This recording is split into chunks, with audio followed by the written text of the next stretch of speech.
इसरो ने पलटा अंतरिक्ष विज्ञान में प्रतिस्पर्धा का पासा।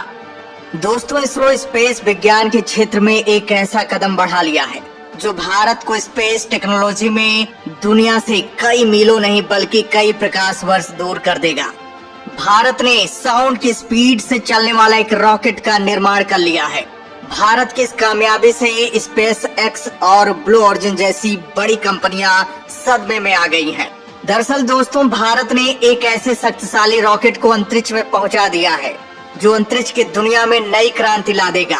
तो दोस्तों, इस वीडियो के माध्यम से जान लेते हैं कि इस रॉकेट की क्या खासियत है। वीडियो को दोस्तों अंत तक जरूर देखिएगा, वीडियो काफी इंटरेस्टिंग बनने वाली है।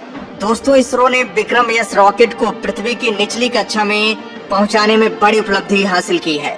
अब अमेरिका, चीन और रूस भारत का मुकाबला करने लायक नहीं रहेंगे। अब दुनिया में सबसे विश्वसनीय, किफायती और कम लागत में लॉन्च करने में महारत हासिल कर ली है इसरो ने। अब कोई भी देश स्पेस एक्स और ब्लू ओरिजिन जैसी कंपनियों से अपने सैटेलाइट नहीं लॉन्च कराएंगे, सिर्फ और सिर्फ भारत से लॉन्च कराएंगे। दरअसल दोस्तों, भारत का पहला प्राइवेट रॉकेट विक्रम एस 18 नवंबर को लॉन्च कर दिया गया है। इस रॉकेट को हैदराबाद की एक private startup company Skyroot ने बनाया है, जिसे श्रीहरिकोटा में इसरो के लॉन्चिंग केंद्र सतीश धवन स्पेस सेंटर से लॉन्च किया गया है। इसके साथ ही भारत की अंतरिक्ष तकनीक के मामले में निजी रॉकेट कंपनियों के प्रवेश की शुरुआत हो गई है। भारत अब उन चंद देशों में शामिल हो गया है जहां निजी कंपनियां भी अपने बड़े रॉकेट लॉन्च करती हैं। इसे एक बड़ी उपलब्धि बताया जा रहा है। इस रॉकेट का नाम इसरो के संस्थापक डॉक्टर विक्रम साराभाई की याद में विक्रम एस रखा गया है। विक्रम सीरीज में 3 प्रकार के रॉकेट लॉन्च किए जाने हैं, जिन्हें छोटे आकार के सैटेलाइट ले जाने के मुताबिक विकसित किया गया है। विक्रम 1 इस सीरीज का पहला रॉकेट है। बताया जाता है कि विक्रम 2 और विक्रम 3 भारी वजन को पृथ्वी की निचली कक्षा में पहुंचा सकते हैं। विक्रम एस 3 सैटेलाइट को पृथ्वी की निचली कक्षा में पहुंचा सकता है। इन 3 में से एक विदेशी कंपनी का, जबकि बाकी 2 भारतीय कंपनियों के उपग्रह हैं। स्काई रूट कंपनी ने अपने इस मिशन का नाम प्रारंभ रखा है।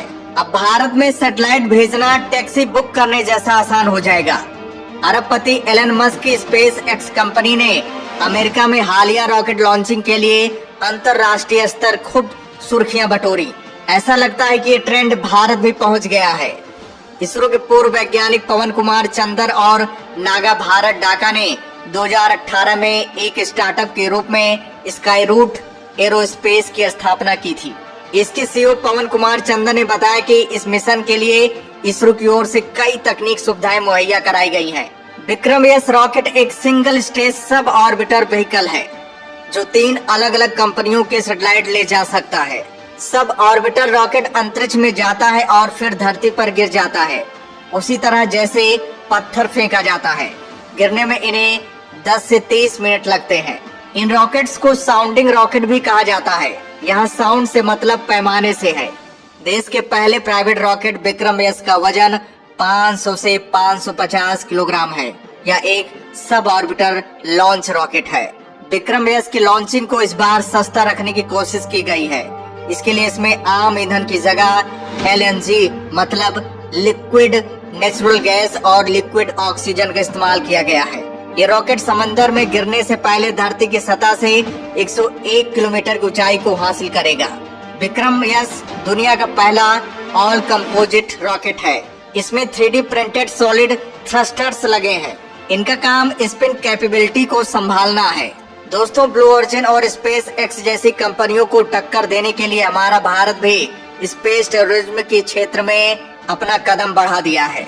मुंबई स्थित स्पेस औरा एरोस्पेस टेक्नोलॉजी प्राइवेट लिमिटेड नाम की एक कंपनी ने इसके लिए 10 फीट गुणा 8 फीट परिमाप का स्पेस कैप्सूल या स्पेस शिप बनाना शुरू कर दिया है, जिसमें पायलट के अलावा एक बार में 6 पर्यटक बैठकर अंतरिक्ष तक जा सकेंगे।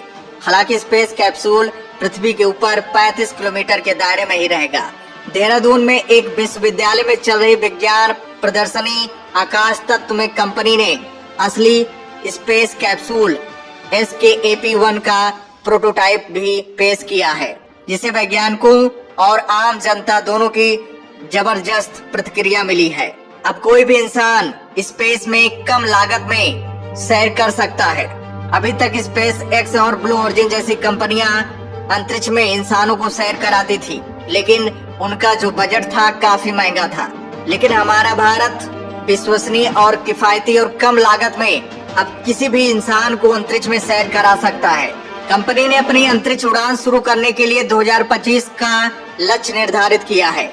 उन्होंने बताया कि अंतरिक्ष उड़ान शुरू करने के लिए कर्नाटक और मध्य प्रदेश में 2 स्थानों को सिलेक्ट किया गया है और इस बारे में जल्द फैसला लिया जाएगा।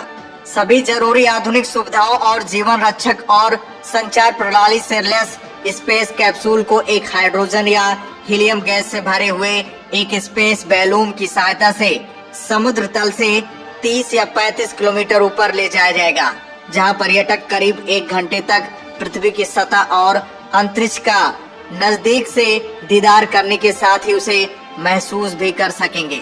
हाई एल्टीट्यूड स्पेस बैलून में से धीरे धीरे गैस कम की जाएगी और एक पैराशूट खोला जाएगा, जिसकी सहायता से स्पेस कैप्सूल नीचे आना शुरू होगा। एक निश्चित ऊंचाई पर स्पेस बैलून को स्पेस कैप्सूल से अलग कर दिया जाएगा और बहुत धीमी गति से अंतरिक्ष पर्यटकों को आराम से नीचे लाया जाएगा। पर्यटकों को सैर पर ले जाए जाने से पहले करीब 1 सप्ताह तक उन्हें भारतीय योग और आध्यात्मिक विज्ञान की मदद से एक शांत वातावरण में रखा जाएगा, जिससे उनकी यात्रा एक खुशनुमा तरीके से संपन्न हो और वो उसका पूरा आनंद ले सके। लेकिन फिलहाल अभी अंतरिक्ष में सैर करने के लिए किसी को भी 50 लाख रुपए के करीब भुगतान करना होगा। तो दोस्तों, हमारा भारत इतिहास रच रहा है, अंतरिक्ष की दुनिया में नए युग की शुरुआत कर रहा है। इसलिए दुश्मन देश की हक्की बक्की गुल हो गई है। चीन और पाकिस्तान को डर सता रहा है। तो दोस्तों, हमें भारतीय वैज्ञानिकों पर गर्व करना चाहिए। तो दोस्तों, भारतीय वैज्ञानिकों पर अगर आपको गर्व है तो वीडियो को ज्यादा से ज्यादा लाइक दीजिएगा और वीडियो को सभी तक शेयर कीजिएगा। तो दोस्तों, जय हिंद, जय भारत। दोस्तों, भारत ने किया अंतरिक्ष की दुनिया में नए युग की शुरुआत। नासा की दादागिरी को दिया बड़ा चैलेंज। एलन मस्क और जेफ बेजोस को दिया बड़ा झटका। पहले ही प्रयास में भारत के मिशन प्रारंभ ने बनाया कीर्तिमान। स्पेस एक्स और अमेजन के टक्कर में भारत का स्काई रूट।